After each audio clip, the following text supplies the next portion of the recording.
नमस्कार जय Jagannath Gitanjali study class YouTube channel को मु स्वागत करुअछि। आजिर वीडियो रे आमे देखिबा सुरभि 2024 उपलक्षे ओडिशार कला और संस्कृति को नहीं किछि जणा और अजणा कथा। तो चलंतु एबे आमे वीडियोटी को स्टार्ट करिबा। आजिर प्रश्न उपरे आमे डिस्कशन करिबा ओडिशार बड़ ठाकुर जगन्नाथक उपरे। तो प्रथम प्रश्न, श्री मंदिरर उच्चता केते फुट? एहार उत्तर होउची 2148 फुट।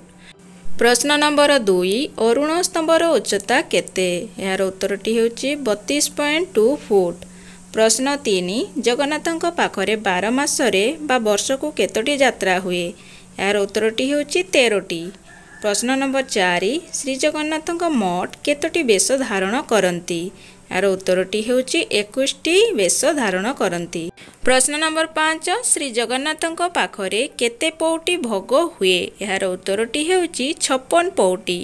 प्रश्न नंबर 6, बड़ देउल रे अबड़ा बिक्री होथिबा स्थानर नाम कौन? यार उत्तरटी होउची आनंद बजार। प्रश्न नंबर 7, नीलमाधव को केउ माने पूजा करुथिले? यार उत्तरटी हेबो सबर माने। प्रश्न नंबर 8, श्री मंदिर रे रोसई पाई केतोटी चुली अछि? यार उत्तरटी होउची 250टी चुली अछि।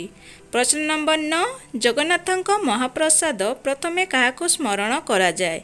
यार उत्तरटी होउची मां विमला को। प्रश्न नंबर 10, पति होई पड़िथिबा जगन्नाथक मंदिर को किए उद्धार करिथिले? एहार उत्तरटी होउची राजा गाल माधव। प्रश्न नंबर 11, बड़ दांडर लंब केते? यार उत्तरटी होउची 8000 फुटरू अधिक। प्रश्न नंबर 12, अरुण स्तंभ केउ पत्थर रे निर्मित? यार उत्तरटी होउची क्लोराई पत्थर। प्रश्न नंबर 13, श्रीमंदिरर पूर्व द्वार को कौन कुहा जाय? यार उत्तरटी होउची सिंह द्वार। प्रश्न नंबर 14, श्रीमंदिरर पश्चिम द्वार को कौन कुहा जाय? यार उत्तरटी होउची व्याघ्र द्वार।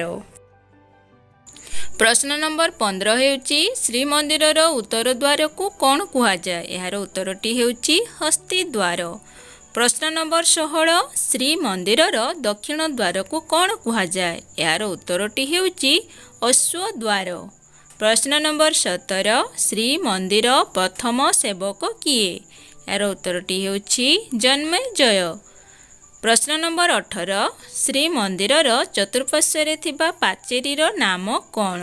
यार उत्तरटी हेउची मेघनाद पाचेरी। प्रश्न नंबर 19, मेघनाद पाचेरीर उच्चता केते? यार उत्तरटी हेउची 20 फुट। प्रश्न नंबर 20, श्रीमंदिरर चतुर्धा मूर्ति केउठी अवस्थान करती? यार उत्तरटी हेउची रत्न सिंहासन रे। प्रश्न नंबर 21, गरुड़ स्तंभ विराजित स्थानर नाम कौन? यार उत्तरटी होउची नाट मंडप। प्रश्न नंबर 22, महाप्रभुंको समाधि पीठर नाम कौन? यार उत्तरटी होउची कोइली बैकुंठ। प्रश्न नंबर 23, महाप्रभुंको प्रसाद नाम कौन? यार उत्तरटी होउची महाप्रसाद। प्रश्न नंबर 24, महाप्रभुंको निर्माल्य प्रस्तुति हेउथिबा खଳାର नाम कौन? यार उत्तरटी हेउची निर्माल्य खଳା। प्रश्न नंबर 25, पुरी गजपति महाराजंको नाम कौन? यार उत्तरटी हेउची दिव्यसिंह देव। प्रश्न नंबर 26, महाप्रसाद प्रस्तुत हेउथिबा स्थानर नाम कौन? यार उत्तरटी हेउची रोसई घर। प्रश्न नंबर 27, देवस्नान पाई जल आसुथिबा कूपर नाम कौन? यार उत्तरटी हेउची गंगा जमुना कूप। प्रश्न नंबर 28, मुख्य मंदिरर अग्रभागरे विजय देवतांको नाम कौन?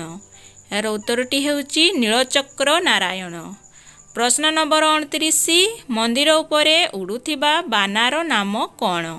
यार उत्तरटी हेउची पतित पावन बाना। प्रश्न नंबर 30, श्रीमंदिर प्रवेश पथर पाहाच संख्या केते? यार उत्तरटी हेउची 22 पाहाच।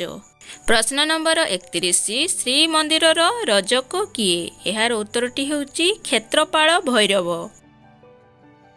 प्रश्न नंबर 32, रथयात्रार श्री विग्रह माने विजे करुथुबा मंदिरर नाम कौन? यार उत्तरटी हेउची श्री गुंडीचा। प्रश्न नंबर 33 श्रीमंदिर प्रशासन कार्यालय केउठारे अवस्थित यार उत्तरटी हेउची नीलाद्रि विहार। प्रश्न नंबर 34 जगन्नाथଙ୍କ रथर नाम कौन यार उत्तरटी हेउची नंदीघोष। प्रश्न नंबर 35 बलभद्रଙ୍କ रथर नाम कौन उत्तरटी हेउची तालध्वज। प्रश्न नंबर 36 सुभद्राଙ୍କ रथर नाम कौन यार उत्तरटी हेउची देवदलन। प्रश्न नंबर 37 श्रीमंदिर सम्मुखरे लंबी थिबा चौड़ा रास्तार नाम कौन यार उत्तरटी हेउची बड़दाण्ड। आशा करुची तुम मानंकु एई भिडियोटी हेल्पफुल करिवो।